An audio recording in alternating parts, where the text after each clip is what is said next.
ఎండి న్యూస్కి స్వాగతం. నెల్లూరు జిల్లా కోవూరు మండలం పోతిరెడ్డిపాలెం సమీపంలో పల్లెపాలెం వద్ద పెన్నా నదిలో యువకుడు గల్లంతయ్యాడు. వివరాల్లోకి వెళితే పోతిరెడ్డిపాలెం గ్రామానికి చెందిన 7 మంది యువకులు శుక్రవారం సాయంత్రం సరదాగా ఈత కొట్టేందుకు పెన్నా నది వెళ్లారు.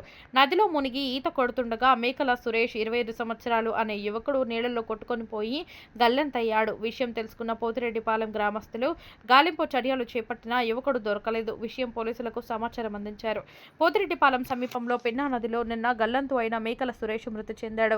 శనివారం ఉదయం నీటిపై తేలియాడుతున్న సురేష్ మృతదేహాన్ని స్థానికులు డ్రోన్ కెమెరా ద్వారా గుర్తించి ఒడ్డుకు చేర్చారు. సురేష్ మృతి చెందాడని తెలియడంతో పోతిరెడ్డిపాలెం గ్రామంలో విషాదం నెలకొంది. కోవూరు ఎస్ఐ రంగనాథ్ గౌడ్ వారి సిబ్బందితో కలిసి సంఘటనా స్థలానికి చేరుకుని మృతదేహాన్ని పోస్టుమార్టంకు తరలించారు.